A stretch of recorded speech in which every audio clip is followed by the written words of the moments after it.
ആനയും അത് തൃശ്ശൂരുകാർക്ക് എന്നും ആവേശമാണിതാ. ഗോപു നന്ദലത്തിന്റെ 3 ആനകളാണ്. ഇത്തവണയും തൃശ്ശൂർ പൂരത്തിന്റെ ഭാഗമായി 3 പേരും ഉണ്ടാവും.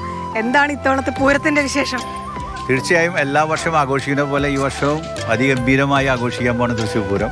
തൃശ്ശൂർക്കാരുടെ എന്താ പറയുക വെച്ചാൽ ഞാനൊരു 30 വർഷമായിട്ട് ആനകളെ ഞങ്ങൾ പങ്കെടുക്കാറുണ്ട് തൃശ്ശൂർ പൂരത്തിന്.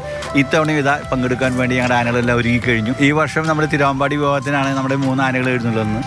ഇത് ഞങ്ങളുടെ പേര് കേട്ട ഏറ്റവും നല്ലൊരു ആനയാണ് ഗോപാലകൃഷ്ണൻ, ഇത് ഗോവിന്ദകണ്ണൻ, അത് ഗോപി കണ്ണൻ. അങ്ങനെ 3 ആനകളാണ് ഞങ്ങൾക്കുള്ളത്. ഇപ്പോൾ പൂരവും ആനയും വിട്ട് തൃശ്ശൂർക്ക് ഒരു പരിപാടിയില്ല അല്ലേ? ഞങ്ങളുടെ ഇത് 30 വർഷമായിട്ട് നടക്കുന്ന ചടങ്ങാണ്. ഞങ്ങളുടെ ആനകൾ ഇതേപോലെയാണ് പോവാറ് എല്ലാ തൃശ്ശൂർ പൂരത്തിനും.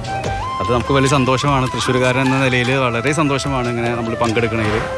എനിവേ എല്ലാവരും പൂരാഘോഷിക്കുക, അടിപൊളി പൂരാവട്ടെ എന്ന് ആശംസിക്കുന്നു. അപ്പൊ നമുക്ക് പൂരപ്പറമ്പിൽ കാണാം. അപ്പൊ ഞങ്ങൾക്ക് അറിയേണ്ടത് സ്ത്രീകളുടെ പൂരം എങ്ങനെയുണ്ടെന്നാണ്. അപ്പൊ നമുക്ക് അവരുടെ വിശേഷങ്ങളോട് ചോദിച്ചിട്ട് വരാം. തീർച്ചയായും സന്തോഷം.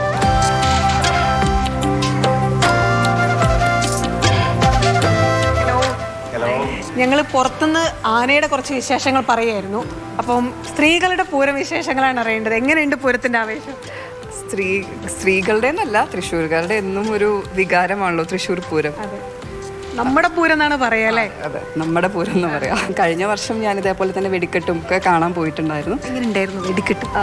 എൻ്റെ ലൈഫിലെ ഫസ്റ്റ് എക്സ്പീരിയൻസ് ആയിരുന്നു, ടു ബി ഓണസ്റ്റ്. കാരണം അതിന് മുമ്പൊക്കെ നമുക്കൊരു ധാരാളം സ്റ്റീരിയോ ടൈപ്പ് ഉണ്ടാവുമല്ലോ, നമ്മളിങ്ങനെ പൂരത്തിന് പോകാനായിട്ട് ഈ ആണുങ്ങൾ മാത്രമേ പോവുള്ളൂ എന്ന്. പക്ഷേ അങ്ങനെയൊന്നും ആയിരുന്നില്ല. ഞാൻ പോയി കഴിഞ്ഞപ്പോഴാണ് ഞാൻ അറിഞ്ഞത് സ്ത്രീകൾ ഒരുപാട് പേര് വരുന്നുണ്ട്. കുട്ടികൾ തൊട്ട് മുതിർന്ന ആൾക്കാർ വരെ വരുന്നുണ്ട്. ആൻഡ് വെരി സേഫാണ്. എങ്ങനെയാണ് ഈ 26 വർഷത്തിന് ശേഷം പൂരം കാണാൻ വരുമ്പോൾ മനസ്സിൽ ചില പ്ലാനൊക്കെ ഉണ്ടാവുമല്ലോ? മിസ് ചെയ്തു 26 വർഷം? മിസ് ചെയ്യാറുണ്ട് എല്ലാ വർഷവും.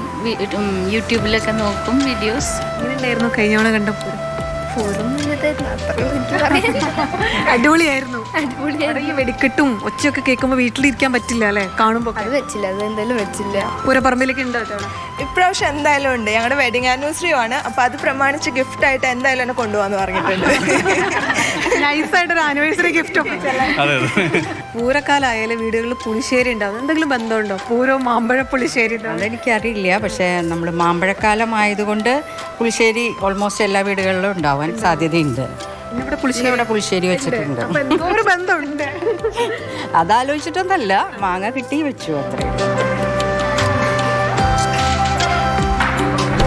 ഇതാണ് നേരത്തെ പറഞ്ഞ മാമ്പഴ പുളിശ്ശേരി അല്ലേ? അതെ അതെ അതെ. ടേസ്റ്റ് നോക്കണോ? ആള് തന്നെ നോക്കട്ടെ. ആള് കാത്തിരുന്ന് വന്നതല്ലേ?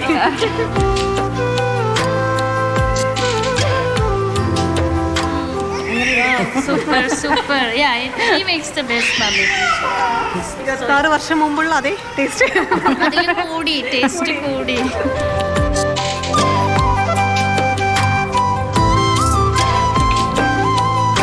എന്തായാലും ഇത് തന്നെയാണ് തൃശ്ശൂരിലെ ഓരോ വീട്ടിലെയും കാഴ്ച. ഇവിടെ 3 കൊമ്പന്മാരുണ്ട് എന്ന് മാത്രമേ ഉള്ളൂ. പൂരത്തിന്റെ ആവേശം, പൂരത്തിന്റെ ആഘോഷമൊക്കെ തൃശ്ശൂരിലെ ഓരോ വീട്ടിലും ഇങ്ങനെ നിറഞ്ഞു നിൽക്കുകയാണ്. സുജി പട്ടാമ്പിക്കൊപ്പം റിയ, മാതൃഭൂമി ന്യൂസ്.